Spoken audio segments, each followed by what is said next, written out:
language. Our work sometimes is complicated, and so we want to really be sure that we are all singing from the same songbook. And so in any of our presentations moving forward, you're going to see a couple of these first slides that just really want to hammer home our message about our collective impact methodology, bringing together organizations, individuals, and systems in a structured way around common goals to achieve social change. And it's rooted in the belief that no single organization or entity on its own can create lasting social change. So these might look a little bit different, these cornerstones. Whoops. There we go. So I always like to say that these are kind of our food groups of what we do when we talk about our work in terms of data informing our decision making, making sure that policy and advocacy is centered on the social and racial inequalities that exist, that we are engaging community in the lived experience of community to drive decision making, and that they're empowered and equipped to advocate for equitable policies. And we do that in three main areas: early childhood development, social emotional health, and college and workforce readiness. So these are should not be unfamiliar to those of you who are veterans, but maybe a little bit newer for folks who are here for the first time. I want to, I'll skip over the agenda briefly and just give a huge welcome and shout out to Brandon Fulton-Williams, who's in the back.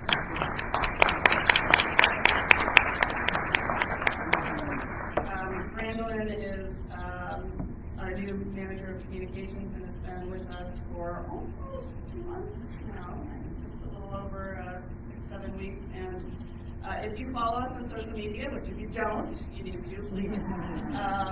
Whatever platforms you're on, there has been just a dramatic change in the last 6-8 weeks that you probably have noticed in some of our marketing and communications, and can't say enough wonderful things about Brandolyn and the work she's been doing thus far, and I'm sure you'll be hearing from her if you haven't already.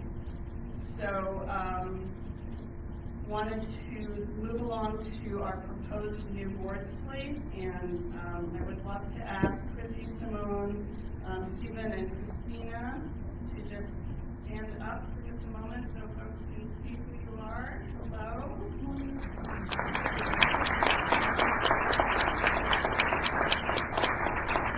So thank you.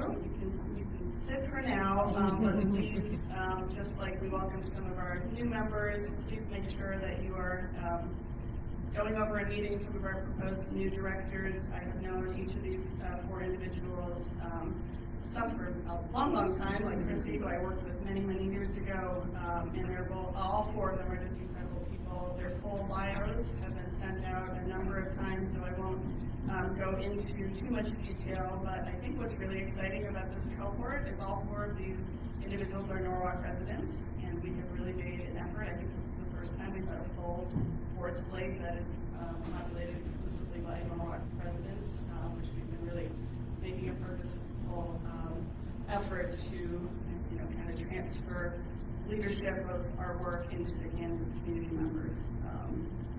So now it's going to come the class participation part. So I'm going to ask you to get out your cellular devices and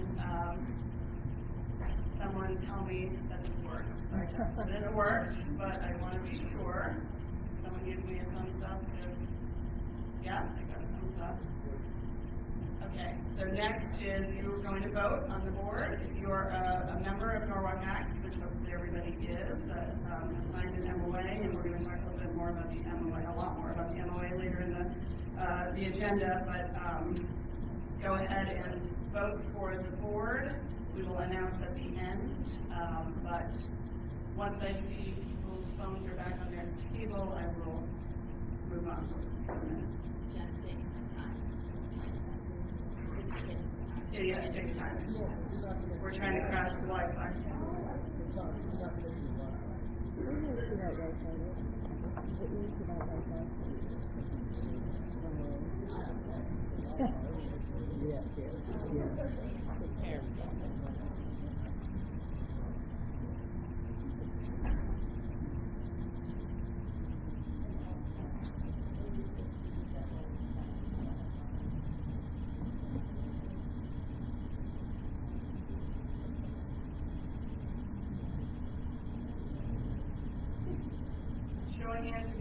if you have done it successfully. Okay. Anyone still working? No. 30 more seconds.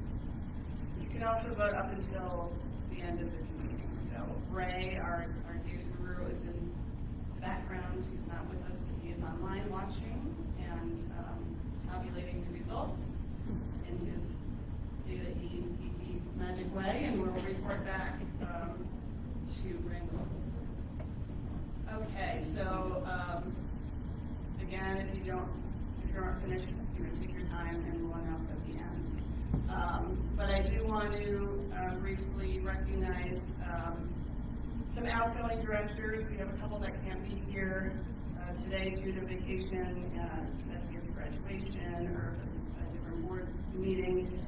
But we do have Rob and Kathy with us, and before I bring them up, I just want to say that their terms are coming to an end. A few years ago, we updated our bylaws to implement term limits, so that it was kind of a forced roll-off. We don't want to see any of these folks leave, but their terms have ended, and this class in particular holds a big place in my heart because they were instrumental in the change from an advisory board to a board of directors when NORCX became a 501c3 official nonprofit in 2018. It's 2019 we got word of retroactive to 2018, and this was the group that was part of my hiring. And so they have been, as you know, anyone who's been to NORCX for any amount of time knows what steadfast supporters they have been of our work. And the beauty of NORCX is they are not going anywhere, I assure you, right? But they are making room for new and fresh voices on the board, and so I just want to call them up with a round of applause and thank them for their time.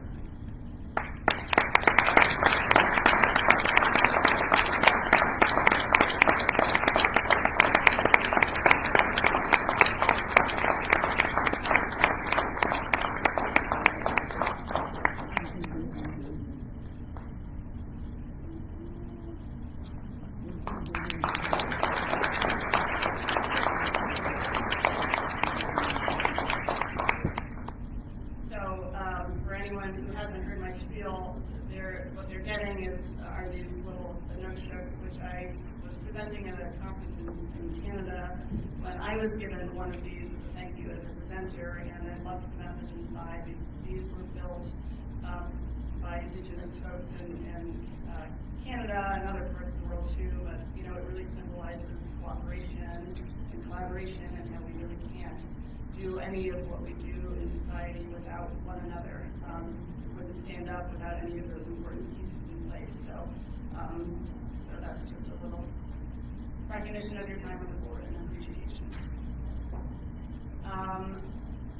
We want to talk a little bit next about what we call the Ubuntu Award, and this is a saying that Anthony Allison, for those who knew, Anthony was our founding executive director, and when he retired in 2020, I said, we decided we would instead, he's like, I don't want an award in my name, but I really, want people to embrace the Ubuntu spirit. Anthony spent a lot of time in Africa and really talked about this, existing for the common good and this idea of cooperation. So we added this award in addition to the Sally Gross Award that we will be talking about in a minute, as someone who really exemplifies the Ubuntu spirit. So I'm going to ask last year's recipient, Dewan, to come up and share.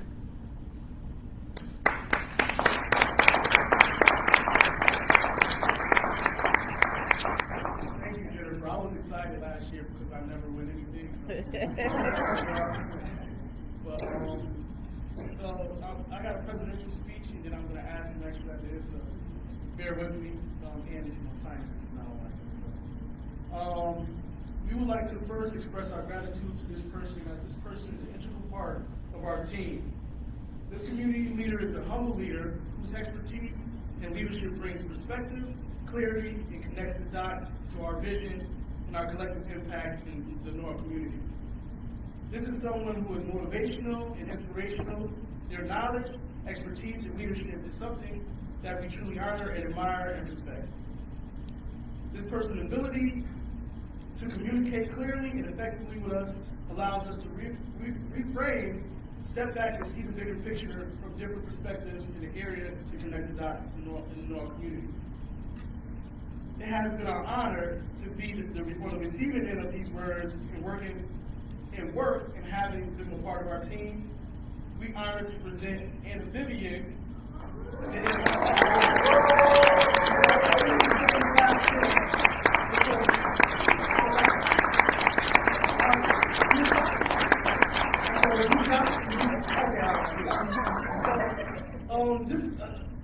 I would like to say I really appreciate you, and a lot of people don't change my perspective and a lot of things I'm very strong on, and she's one of those people. She's a really intelligent, brilliant person, and we really appreciate you, and I wanted to just add that to, you really deserve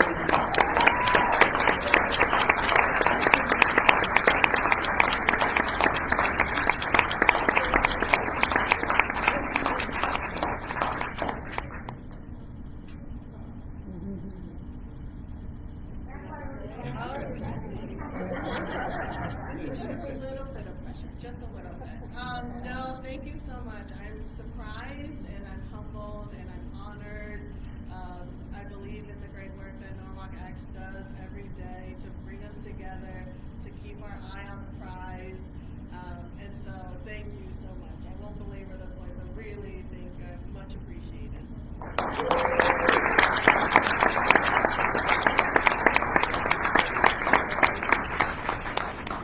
Congratulations on Vivian.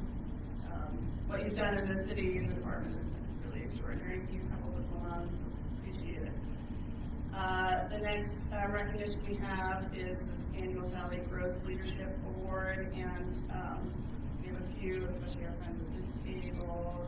I worked personally with Sally, extraordinary woman who is credited with bringing in the article, the Stanford Review article in 2010, I think it was, that said, there's this thing called collective impact. There's a group called Strive Together in Cincinnati who's doing that. I think we should think about that. Norwalk Acts had been in kind of name and convening, but didn't really have a lot of meat to it. And so we kind of credit Sally with being our founder, and she was a lifelong educator. And she received the first leadership award and died shortly thereafter. And so after her death, we renamed the award in her honor. And I'm going to ask Ralph Valenzizi to come up and talk about this year's recipient.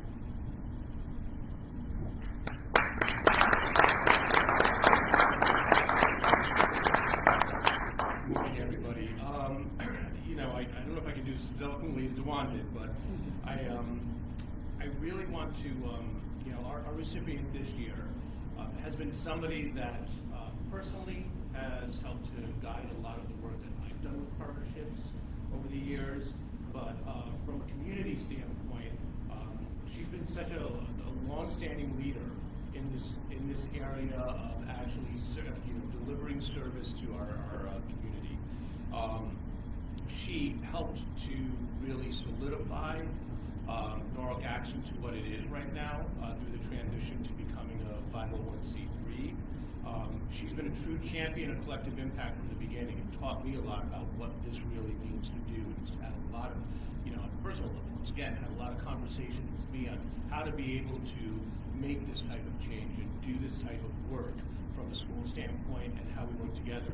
But most importantly, the work that she's done in the area of our pre-Ks in this district is far beyond anything that I've ever seen in any other districts. And she brought to us funding, she brought to us guidance, she actually brought a vision together for our pre-K students. And I think that that's something that she needs to be accredited for. We wouldn't be where we're at. The school system wouldn't have students coming into kindergarten without those tools and those resources in place. So, and on a personal level, once again, I got to say, it's like this person's worked with me, and I am realizing how old I'm getting now.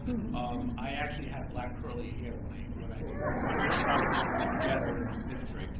But from that point on, she always kind of guided me and supported me in making sure that we did what was needed for the school system, and was just always just a good advisor. So I'd like to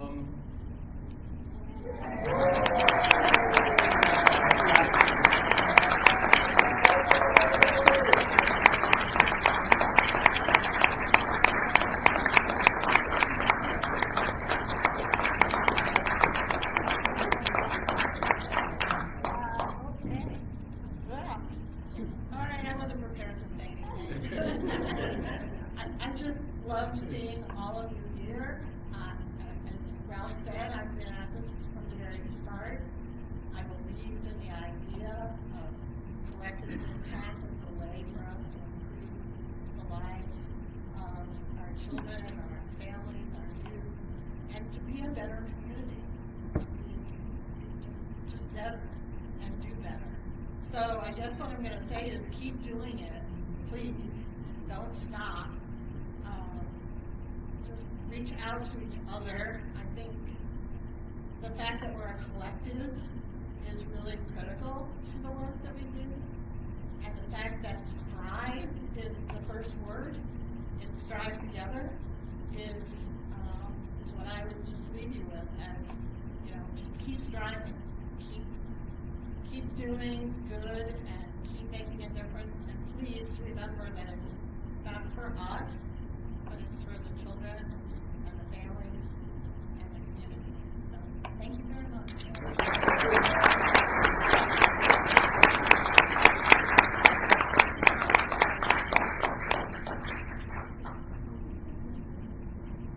I always toy with whether we should surprise or give a heads up, but I think it's more fun to surprise. And I mean, we've done this award all 5 years that I've been here, and every year it's like, well, Kathy, of course. And then, it's like, what's this? So this has been a long time coming, and well deserved, Kathy.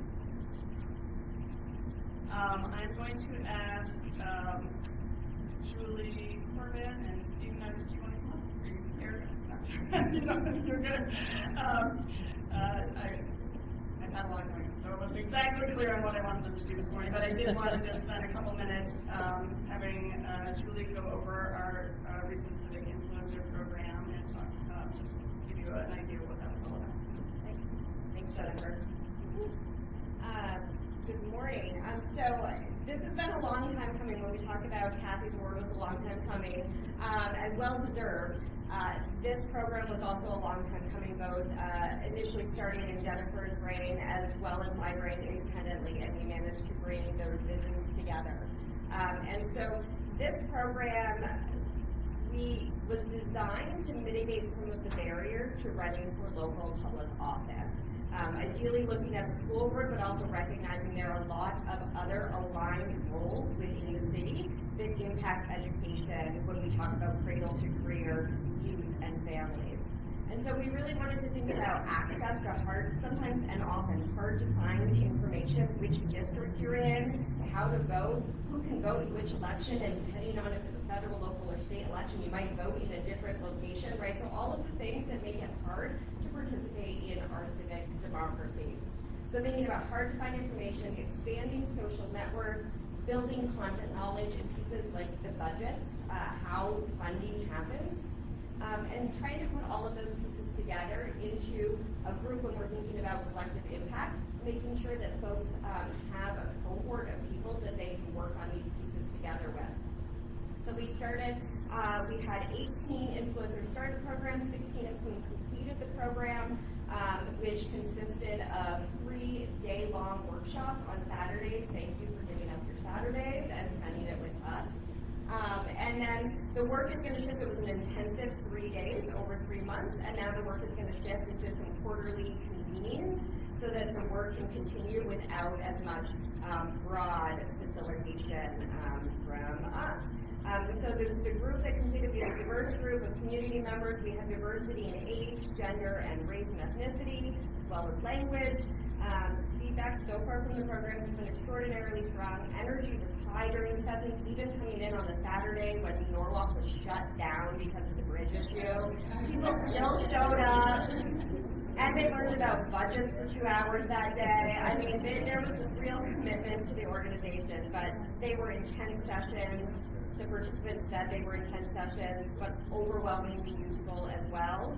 And we're now hopefully that they're going to shift to quarterly check-ins, and we hope that this is a pathway, the beginnings of pathways to broader civic engagement in the community, and we also hope that it leads to some expansion of the program itself, thinking about targeted, adjusting the content so that we can build more cohorts of civic influencers to really make a bigger collective impact change across the community. So I also want to acknowledge we have 3 civic influencers that are here today: Yvette, Stephen, and Eric. If you could stand for a second, and anyone else on this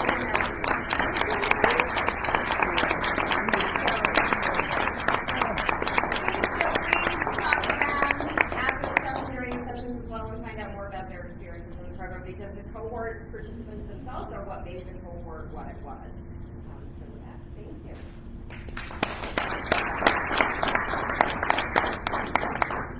Thank you, Julie. Perfect. Congratulations again to these 3. It was really pretty extraordinary to see from the first session them not knowing each other and being a little more timid to the last one when they were like, you get on a group text and we stay in touch. It was really wonderful. And huge shout out to Julie. You were extraordinary in building this program. She put in a ton of work and hours. She did a part for her doctoral program, so we're going to have great research about this. Also, Strive Together, a national partner, has picked up this.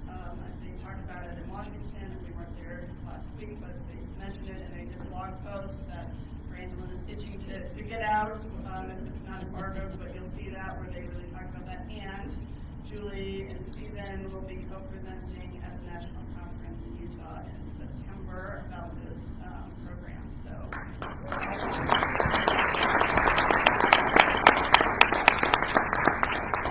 also start thinking about whether you are interested or have people in your ecosystems that would be interested, because we will start planning soon for the next cohort.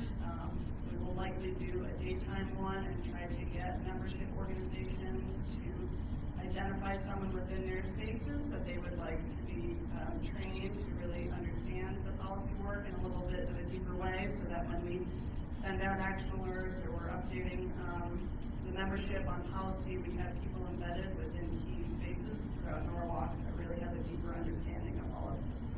So stay tuned. Next, did we talk about Annalena or MJ? MJ, okay. Bring up MJ, our manager of early childhood development initiatives.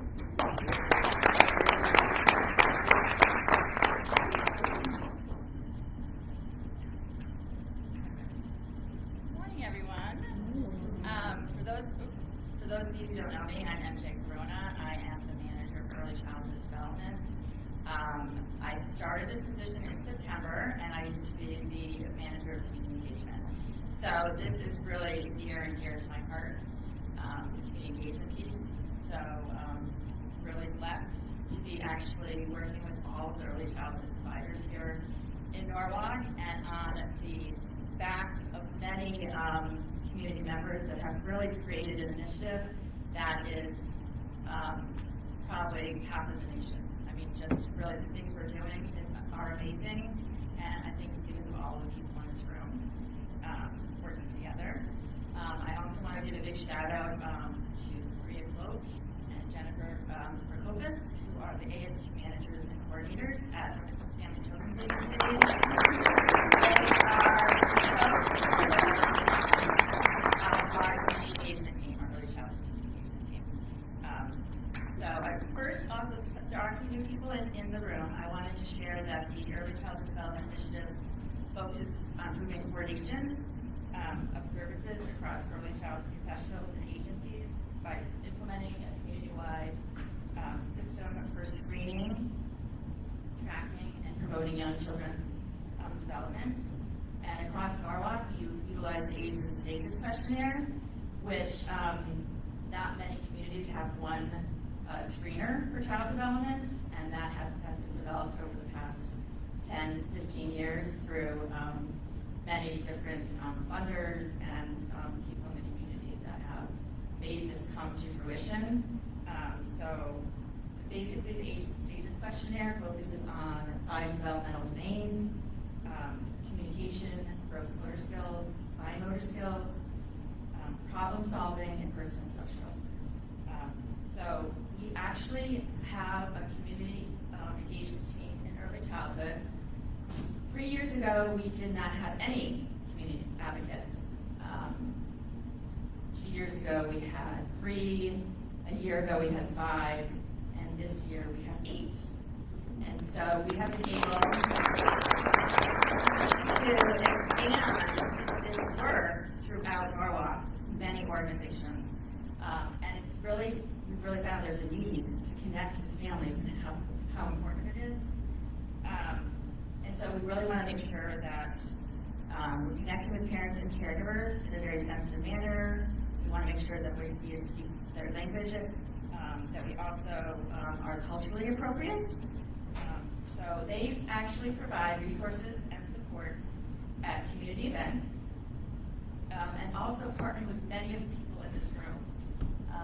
Organizations through the early childhood education programs like Growing Seeds, Odyssey Preschool, Room to Grow, the family child care educational programs with All Our Kin, that has just started this year, pediatricians through the Norwalk Community Health Center, community service providers such as Filling in the Blanks, the Norwalk Public School District Family Center. We've really been focusing on the kindergarten readiness process, and the City of Norwalk, of course, Early Childhood Department, Norwalk Libraries, Health Department, and many more organizations.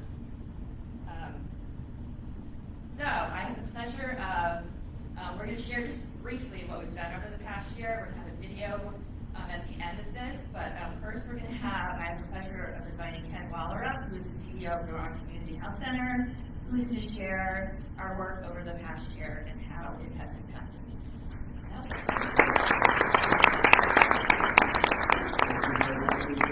Thank you, Norwalk PACS and Jennifer, for allowing us to have this opportunity to work in partnership with Norwalk PACS and some of the other community-based organizations that are also in the room.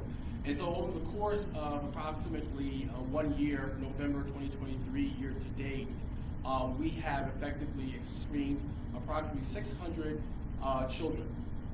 And we have been able to really give them opportunities to get continuity of care if in fact there were some issues found.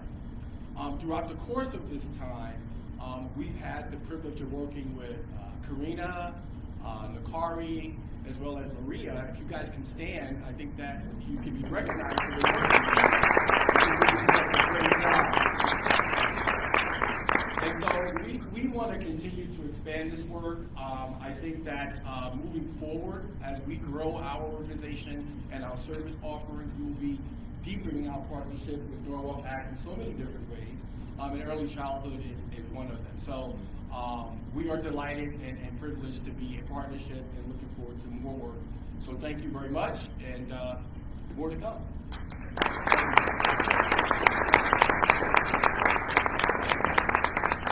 And I think right now we're actually going to show a video of a compilation of all of the early childhood community. A couple of community advocates actually spoke, but we wanted to share our work over the past year, and they're going to be sharing their experiences about supporting families, how the ASQ has been helpful, and anything else that they thought was relevant to their work. So this is what we've been doing. Thank you.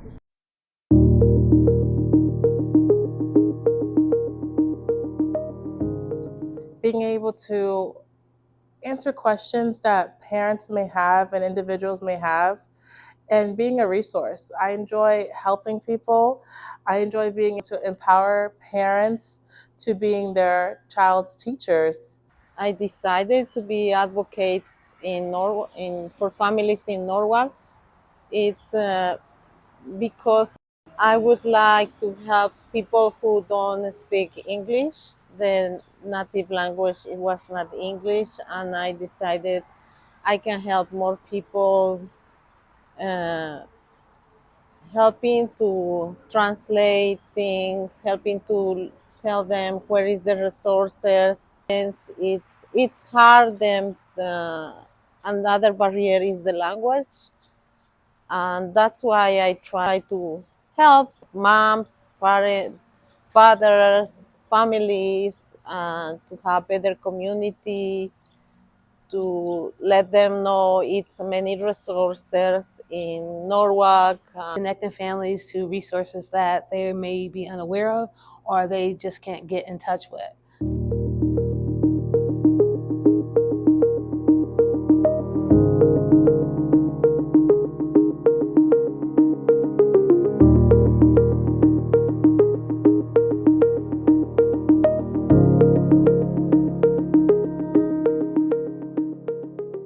There is a social and emotional intelligence to just for 2 years old, and the parent was able to see that the child really needed more. With the help of the ASQ, we were able to connect them to Birth to Three, to giving them the one-on-one attention that they needed to make sure that the child was learning safe play, how to share, and basically interactions, because this is also a child who was born in 2020, and we know from research that kids who were born in 2020 did not have the ability to really socialize, and now she's 3 years old, turning 4, and needing to learn those skills. So with the help of the ASQ, we were able to identify that. This year, at one of our centers, the ASQ was proctored through our Sparkling app. When I went back to do the results with the parent, she was like very awakened that her answers versus the teacher's answers, the difference. So she knew there was some kind of concern. Schedule a meeting with the teacher and to find out what does she see that you don't see. Because as parents, we're going to put some blinders on when we answer the questionnaire, and that's why I tell them answer the questions truthfully, because all it is to help your child's growth. And that's what the whole ASQ is the aging stages, the growth of your child that we celebrate. The teachers work along with you. And I love that. And they understand the importance, and they're also pushing in and telling the parents, look, she's there to help. This is not a test.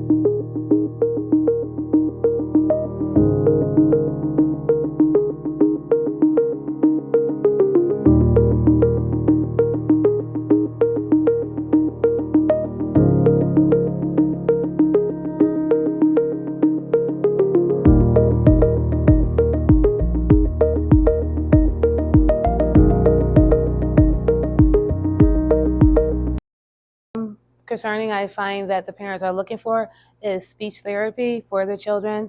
The ones who are either in Birth to Three or leaving Birth to Three, they would like to continue into that program or find other resources as in help with their IEP. We are finding other advocacy that's outside of our branch to help them do the process into kindergarten. It's very important when you have in your own language, when you are talking with the people, you understand better and you feel like a more welcoming to the people. And when you show them in their own language, it's different the perspective you have in your mind. I think so. You are more open with them and asking questions and how these things how the resources are working. A resource that I see a lot of families, outside of covering the needs for their children, is also making sure that they have resources for themselves in the household. Food comes up a lot, childcare comes up a lot, and families are asking questions about housing. There have been a lot of things that are happening with these families that are impacting them. That yes, it's great that they get to work with the ASQ, learn how to play with their kids, and do all these family bonding activities, but there's a lot of stressors, especially housing, that are impacting these families. I'm thankful that I'm able to share some resources with the work that I do in the community, but housing, childcare, and food are still things that impact a lot of these families that we work with. Here in Norwalk, I'm so grateful to the Norwalk Family Center and the other community action agencies and partners that we have. So I'm always able to and thankful that I have the numbers to give, the addresses to give this information, and make the necessary referrals to those providers who are able to support the families in whatever need outside of the ASQ that they might have.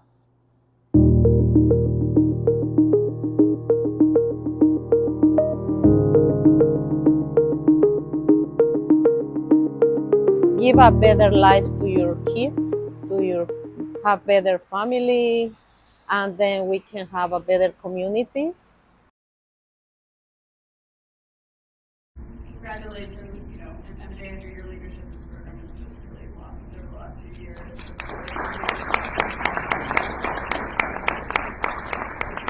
I would also be remiss if I mentioned that we're presenting in September that MJ and two of the community advocates, Karina and Jennifer, presented in San Francisco last year. And when I was in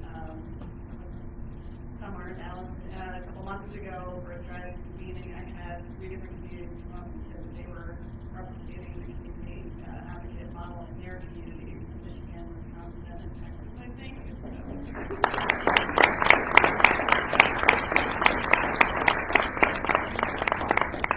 implementation is right the best form of letter. So, and strategy other talks a lot about the network effect. That's why we go to these communities and conferences and bring community members, because we learn what's working in another community, we can bring it here and vice versa. So next I want to bring up Annalena to talk about the youth advocate.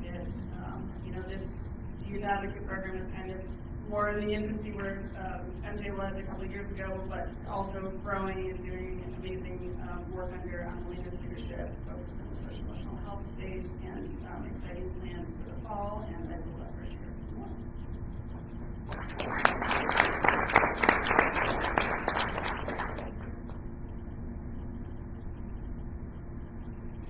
Thank you. Hi everyone, good morning. I just first want to say thank you to all of our partners, our community, our members, our individuals, everybody who has helped us develop and grow this program, to a phone call, to an email, to a connection, to connecting with this person, to this and that. And so first I just want to express our gratitude to all of you who have helped build this program. This is our 3rd year running this program, and we're really excited because we started off with 2 students, we started off with 3 students, and this year we had a full group of 8 students, so that's been my biggest group so far.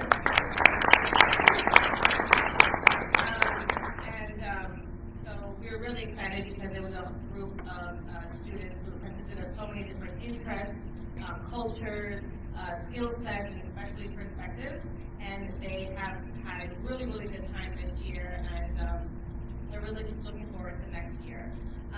The objective of this program is really, I always say this, and I'm always going to say this, we don't know what we don't know, so really part of this program is helping them understand and learning what Norwalk is. Norwalk is so full of resources, and so many hardworking individuals like us trying to help everyone, get out there and get connected, and so really that was part of the objective. So for them to say at the end, like, wow, like, I didn't know there was this at the health department, or I didn't know there were these programs for other students, and so that was really exciting, and that was also part of the intention of this, but also really to connect the youth to just the community in general, along with other youth groups, and along with also beginning to build trusted relationships with adults, as given that's part of our social emotional learning objectives as well.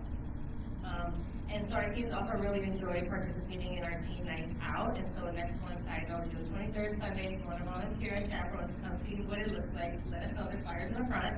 But that was really part of their favorite parts of the year. And one thing that we did, is also we did a lot of community events this year, and this was really intentional because part of the social and emotional state where our young people are is really just getting them outside and connected to people. So they really enjoyed the outreach part, the talking to strangers and meeting new people, and really emphasizing building their network and getting them out there now and really engaging and also connecting with other young groups. They were really happy and thankful about that, and the mental health walk for them was really the most exciting part for them. So they're looking forward to that next year. And so not only that, we implemented a little bit of civic engagement and learning this year, which we're really, really excited about. My inner Jennifer comes out when it comes to civic engagement. We did 2 big town halls this year that really made an impact on them. We did the Board of Education Forum right before election time, along with the town hall with along the Hamas war in Israel going on. And so shout out to Center for Youth Leadership at Brian McMahon High School, because they are really deep into the advocacy role and really played a role in partnering and allowing us to come together for this. And so we were really excited also because 2 of our young people were a part of the first civic influencer cohort that Julia was just up here talking about. So I'm very, very proud of them. And one of them is really, really taking off, going into political science, really trying to take it on and really represent for her community. And so we're just really thankful and excited for this experience and having a group of young people come together. Thank you to all of you who helped recruit, support, outreach, help me inform, educate me on what are best practices in working with young people. And so this is really a collective effort in having our young people learn what collective impact means and what systems level work and how we can come together on a systems level to make that direct impact. And so I'm going to stop so you guys can watch our video now, and then we can keep going. So thank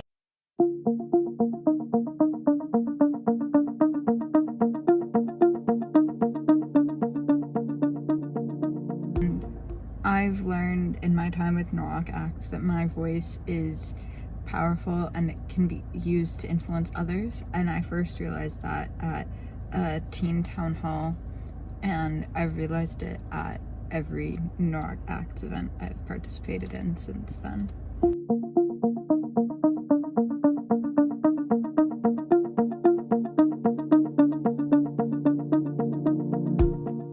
My experiences so far has been so fun and really eye-opening. It's really interesting to see how we can be involved in our community, especially as students.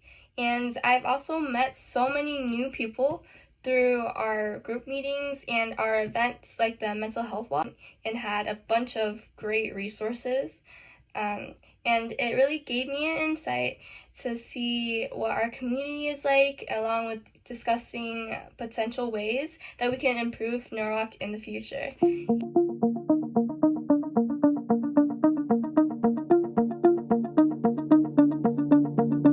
And welcome to tonight's discussion about the Israel-Hamas war.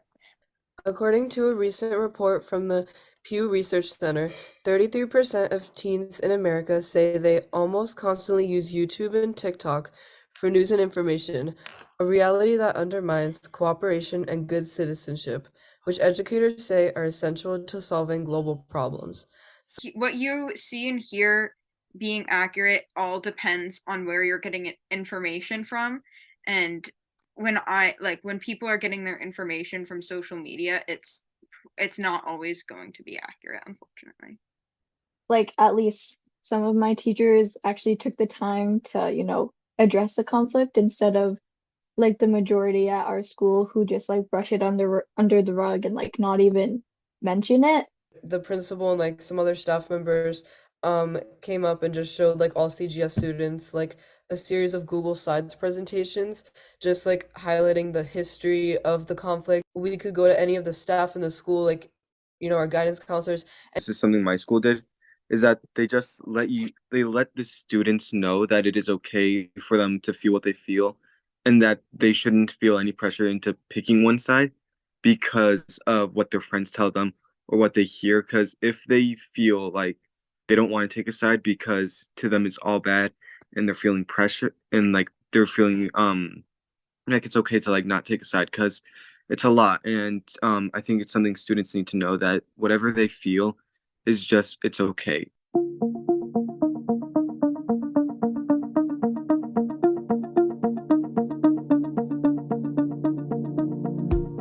Something I have taken away from this program is how to use my voice as a youth and how to defend my community. My favorite part of this program was when we would break up into two groups and we would talk about the book, The Four Pivots. After we were done in our two groups, we would come back together as one group and talk about the transactional and transformative relationship, and we would also talk about social justice.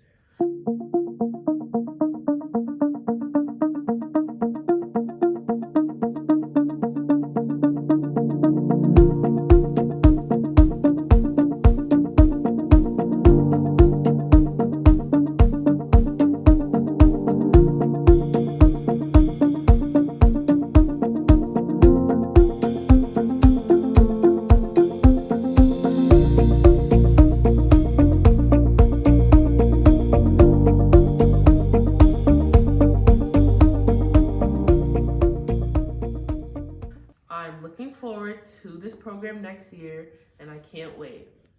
And Annalena, I also want to give a shout out that, a lot of our work is not 9 to 5, and Annalena's out busting her on the weekends and evenings all the time, and out there to engage the youth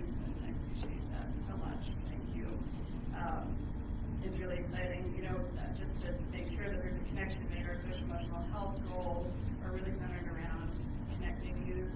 The survey data that Margaret has been so wonderful about making sure we don't forget about the risky behaviors and the young people of Norwalk feeling disconnected from adults, feeling disconnected from their community.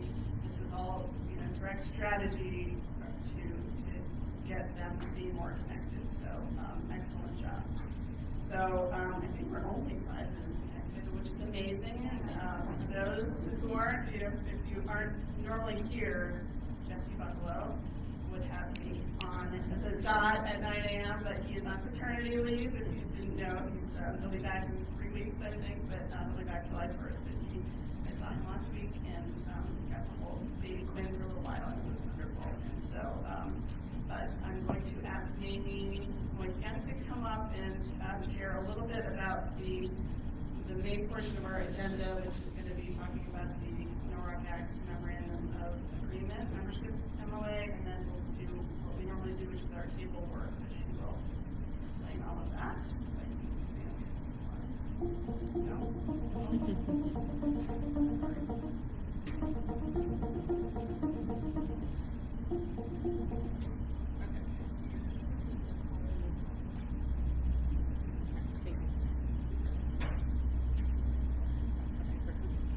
Good morning, everyone. How are you? So my name is Amy Moise. I am a part of the implementation team, and I've been a part of Norwalk Acts for a very long time. So I have been sort of on a mini world tour, going through different organizations, talking about our MOA, and so I'm really excited about our opportunity today to have this conversation. The MOA work has been something that we wanted to take a look at the MOA that exists and thinking about how we can make changes. So just really quickly, if you are a part of the MOA committee group, can you just stand or give a wave, just so people can acknowledge you all? Thank you.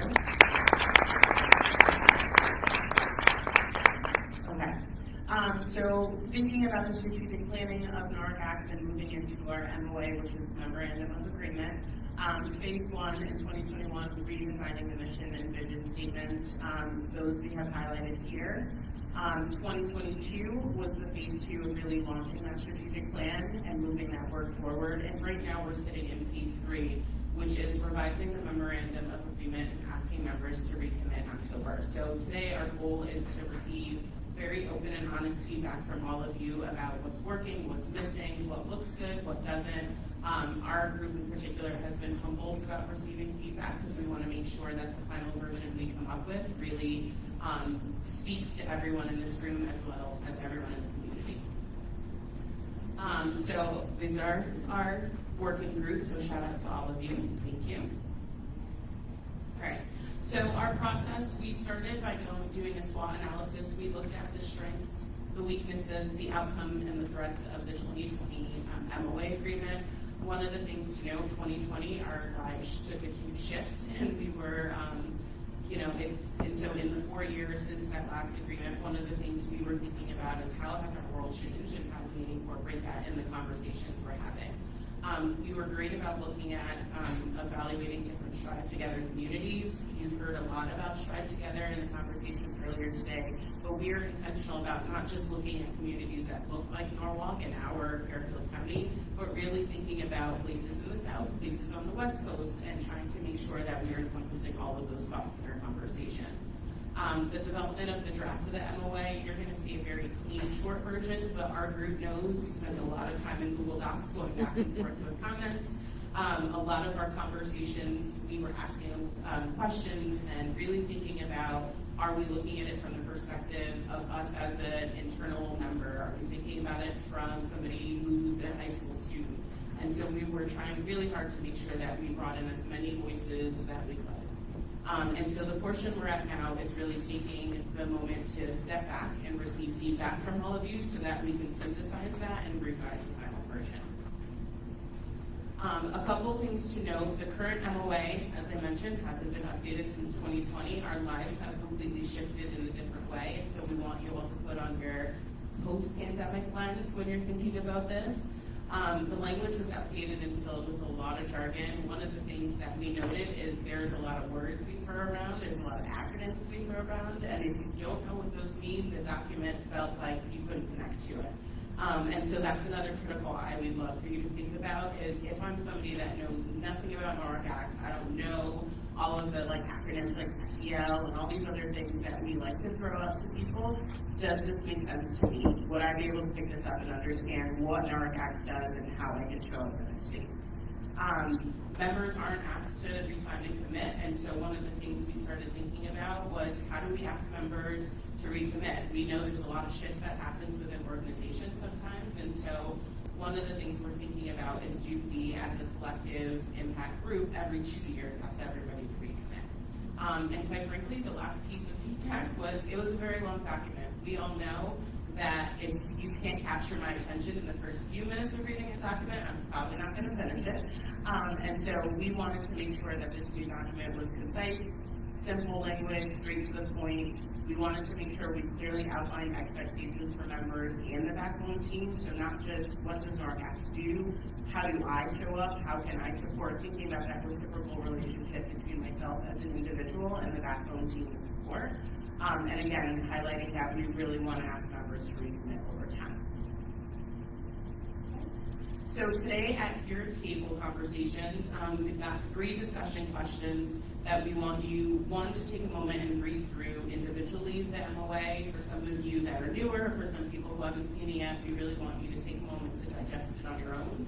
And then as a table, we want you to start thinking about these questions. So are the member commitments clear and tangible? What do you like about it? What would you change? What's missing? Do backbone commitments support the shared accountability of NORC Acts? And what does that look like? And then any other questions or feedback that we'd like for you to consider as well. Oh yes, thank you.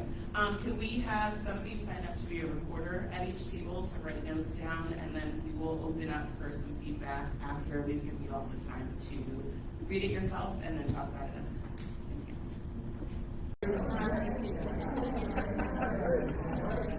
Okay.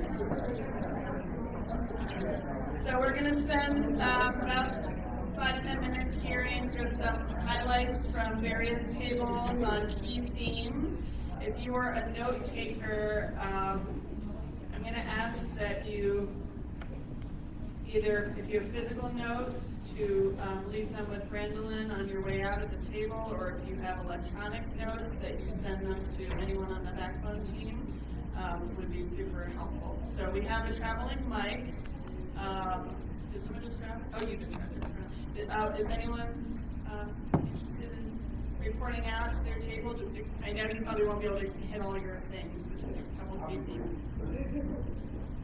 Well, basically, hello everybody, I'm Sharon Sindilson, Director of Initiatives with NORC Acts, if you don't know already. But some highlights for our group on question 1 was really, they really love the new revised MOA, but they wanted to, some of the questions were like, the expectations are clear, but what does the action look like for members? So that was something that was like a highlight. Possibly adding like an evaluation process for the members. The MOA should be kept simple and possibly add an online agreement and receive updates on meetings, events, so members know what they're committing to. All right. There were also questions about, is there a financial commitment? Should there be a financial commitment? All right.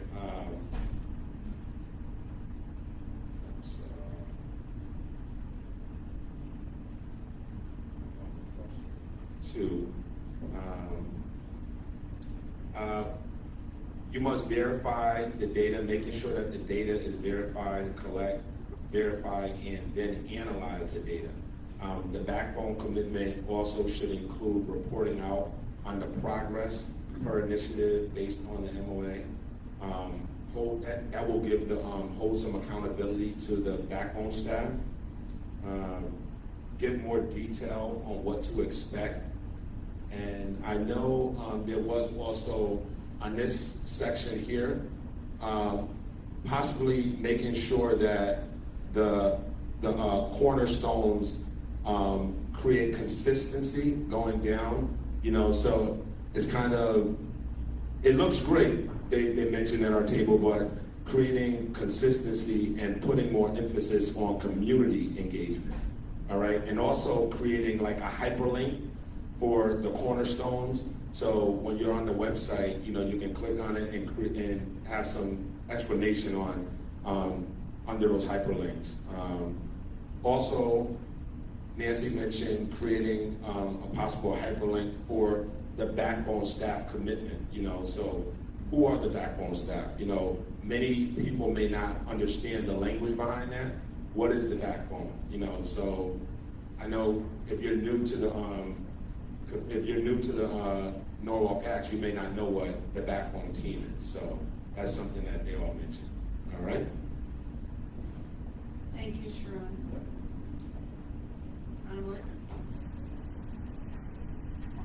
I'm going to go right after because some of our conversation was very similar to that, but actually a little bit in reverse. So where our group was, this is why we love doing this stuff, because things that we don't even think about, you guys are kind of opening our eyes to this. So when it came to the backbone commitments, it was kind of like the membership commitments were a little bit clearer, but as far as the backbone, like who is the backbone, what is the backbone, and what exactly are we literally doing to help support the data, whether it's providing it for you guys, what are we doing in each cornerstone. So that was a really, really great feedback from our table, along with it's much more concise and smaller together than the 3 pages that we had before, and also finding ways to be creative and create some visuals on here also. And along with hyperlinks also with definitions and all that stuff. Thank you. Other corners and tables? Hi everyone. So a lot of what we talked about was echoed in the other groups as well. We were really happy to see the Cradle to Career metrics outlined in the MOA. But we really think that there should maybe be more clear metrics and outcomes for each of the cornerstones outlined in the document. I just can't see that well.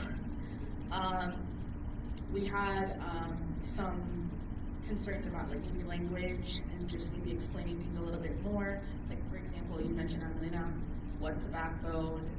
There are some words, that maybe if you're not involved in education or a certain type of work, you might not be familiar with what exactly that means. So just maybe some spelling out of language. And then consideration for the difference in responsibilities for organizational members and individual members. And as it relates to question 2, we really like that at the convenings we're able to have these small group activities. We'd love to see maybe some more commitments after the activities. And then also creating more forums for individual and communal feedback on the staff commitments. And then what was interesting when the group is completely unrelated to the MOA is we'd really be interested to see like a longitudinal study of resident thoughts pre and post Norwalk Acts. So that's what we talked about in our group. So interesting, great. Thank you. Eric, over here.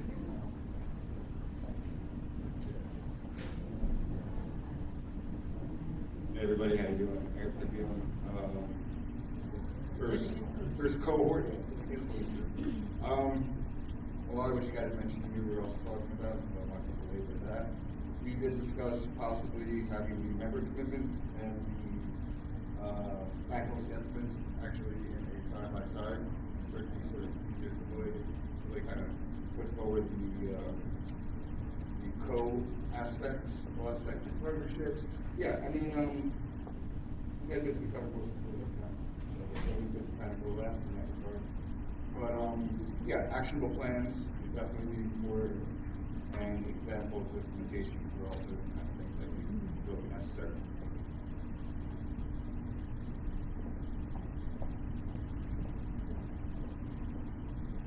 So our group started really quiet and then they took off. So, but echoing a lot of what everybody said, we kind of went into a conversation about having the MOA, but then also thinking about how does the individual or the organization show up, and so really thinking about are there ways to curate additional pieces where for NPS it might look this way, but for an individual it might look a little bit differently. And so we talked a lot about the visuals. There's a lot of words. We want to make sure we're inclusive and welcoming to visual learners and all different kinds of learning styles. And then providing examples of how people can participate. So do you say, I'm committing to have somebody a part of the civic influencer group I'm going to give youth to the youth advocate groups, and really thinking about how people can provide examples for them as an individual or as a stakeholder to show up. We talked a lot about, we love that it was clear and concise, but really thinking about the long-term sustainability of NORC Acts, and if we're a collective impact group, how do we all as individuals make sure this document helps to be a foundation so that we can all show up in different ways for each group.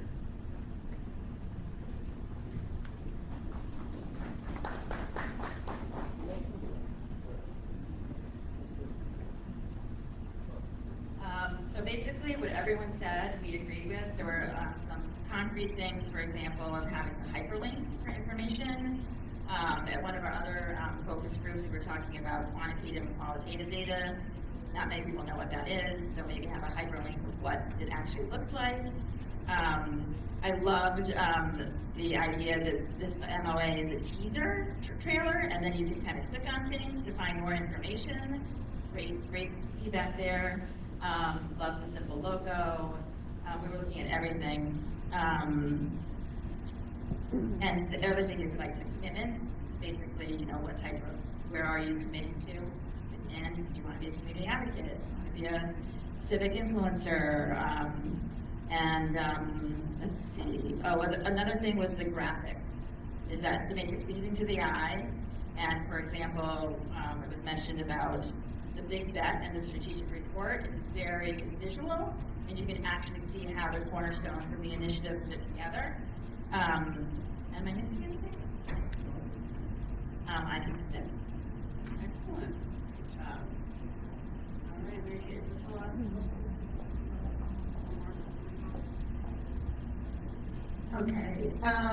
We spoke about what many other tables have discussed, had a good discussion about what it means to show up and actively participate, that we don't want the MOA to be an opportunity for somebody to sign on to a document. We want a commitment on the part of members to give up their time, help to amplify voices in the community. This led to a really good discussion about what it means, excuse me, for an individual to sign on versus an organization, and is that clear? And also, is there support amongst community-based organizations for employees to participate as members of Norwalk Acts? And that might not be true for every organization. So am I signing on as an individual if perhaps my organization does support but if my organization did not support my time as an employee being a part of initiatives, attending convenings, am I then signing on as an individual? We talked about this will, from what we've heard, be a digital document, but will there be an opportunity at community events at a Norwalk Acts table? If somebody comes up, they learn about Norwalk Acts, they want to be a member, will there be paper copies available? Like, what's the way to continue to build upon this? We also had an interesting discussion about the wording in the social justice and equity cornerstone, and we discussed the language of called out. That called out can have a negative connotation, that we talked about the idea of calling in means I want to discuss and raise awareness, versus calling out can feel more attacking. Last group.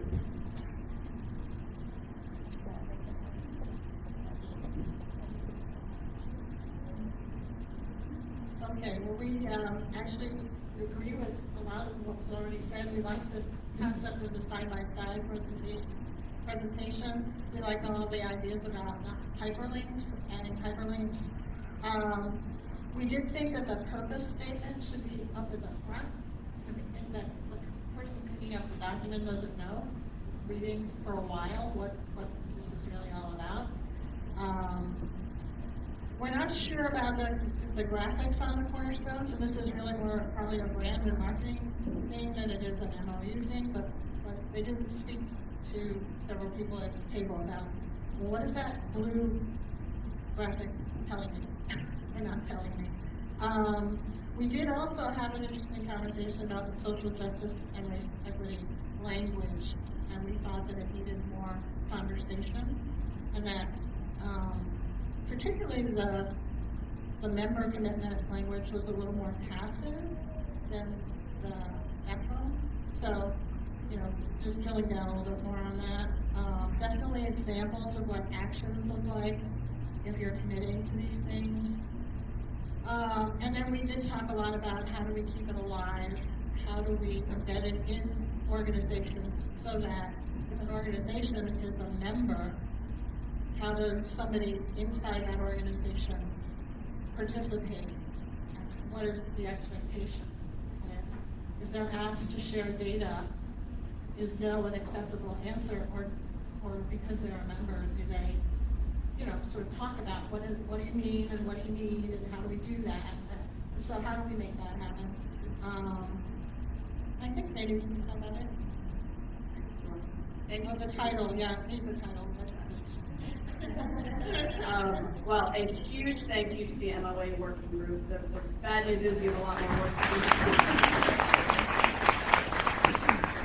So over the summer, the working group will continue to work with Jesse predominantly leading this, all in culmination of the unveiling of the new MOA at our October event. Spoiler alert, it's at the last slide, but October 22nd in this very room, we are having the CEO of Strive Together, Jennifer Glass, come back. She was here in 2013 when we were literally in this room, Mary Kate, Kathy, me, Paul, others, several of us, to create Norwalk Acts, and we're celebrating 10 years of our collective impact work together and a recommitment to the principles of collective impact and all of what we just talked about. So that will be kind of the unveiling of the new call to action. So you'll see the save the date in a minute here. But thank you so much. Thank you, Amy, for kicking us off, and to the full working group and all of you for your feedback. This is what it is. This is the process. We don't do things in isolation and present things to membership. It's created by all of us, and you did some great work this morning, so thank you. A few kind of final things to talk about. We have our day of training. Do we have any seats left? Or I said, but just a reminder, and if you can no longer come and you signed up, we do have a waiting list. We have 80, 90, yeah, we have a million people, which is fabulous. Thank you to the school system for inviting us to go to Jefferson School, but this is a fantastic day. Thanks to Sharon, who's been leading the effort to put this together. This is our second annual day of training with 13 workshops focused on skill building for community members to support youth mental health. The next team night out is coming up on Sunday, June 23rd. Big shout out to Margaret for our partnership. So many, I won't name them all, the city, Atlanta, so many have been involved in those excellent team night outs. And now just, drum roll. We do have, yes, by overwhelming majority, the 4 new directors were voted onto the board, so congratulations.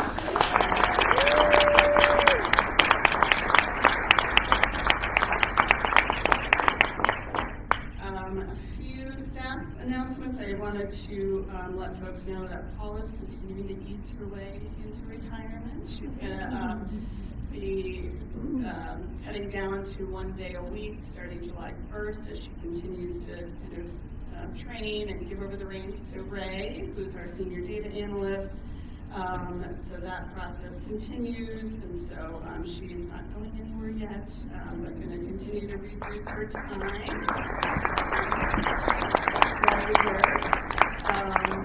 So if you have data-related questions, we're trying to drive those questions to Ray in the transition as she continues to mentor and support him and taking over all things data. Second, with mixed emotions, I want to let you know that Rhea, our coordinator of college and workforce readiness, is leaving us to start a new role at New Vance in workforce development.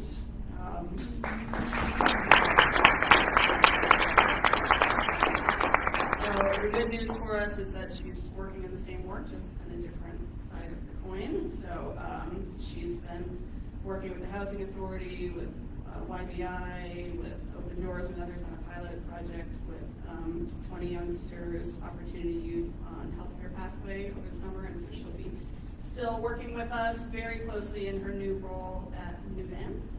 And then finally, I'm going to take, if you allow me a privilege of another maybe 2 minutes over, I wanted to share with you on my own some news that I'm going to be taking a personal leave from mid-July to mid-September.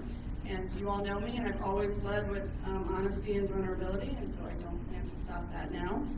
But I want to be real and tell you that I've been struggling with burnout for quite a long time, and it's kind of caught up to me in the last year. So I'm going to send out my full statement to the membership in the next couple days, but wanted to just share it with you now. But so, leaving the demands of this organization and the complexities of the nonprofit sector, the unique challenges inherent in systems change work, the multiple crises we face related to racial justice, economic inequality, mental health, climate change, toxic politics, global conflicts, and more, have just over the years kind of eroded a little bit of my well-being. And so there's a saying that goes, you can't pour from an empty cup, and I've been putting the bucket down the well, and it's been dry for a really long time.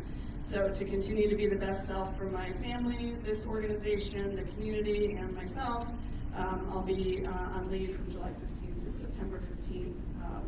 I have spent many years preaching about the need for self-care. Melina was a student of mine at Sacred Heart 5 years ago, and I would always take time to talk about self-care and social work. But like many people, including mostly women, really good about saying it, less good about doing it, better at caring for others than myself. So I know I need to take a break to prioritize my health, recharge, re-energize, and come back with renewed focus and energy. I've been listening and reading a lot about burnout, working with a therapist on it, and I've always heard, and used to use the term when I worked in Newtown, compassion fatigue. And someone interestingly said, actually, burnout is the inability to fatigue from being compassionate. It's that, like, you can't help yourself, right? And that's part of the crushing weight and the burden of carrying so much.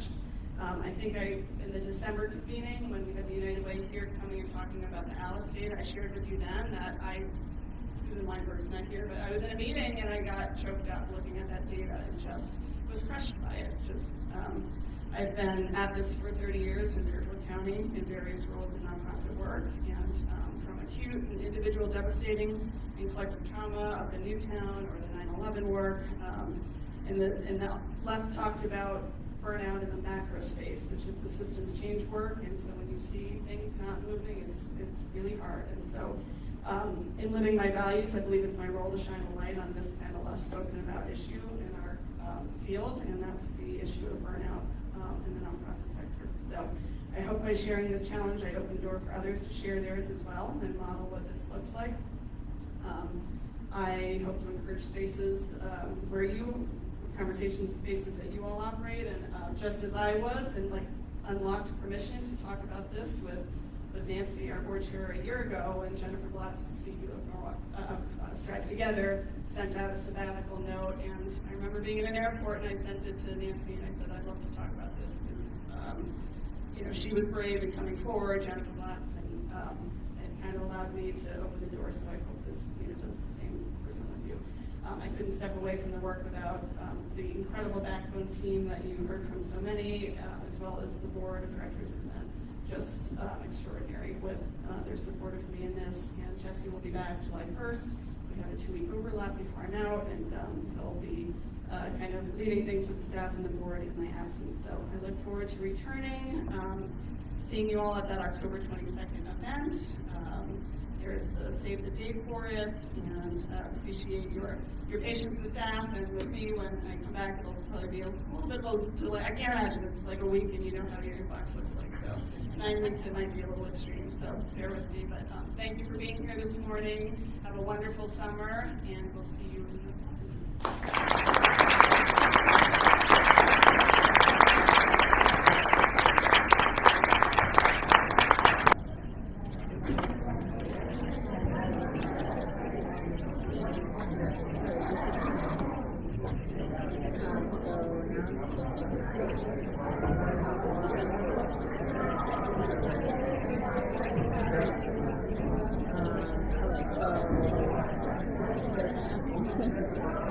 The good news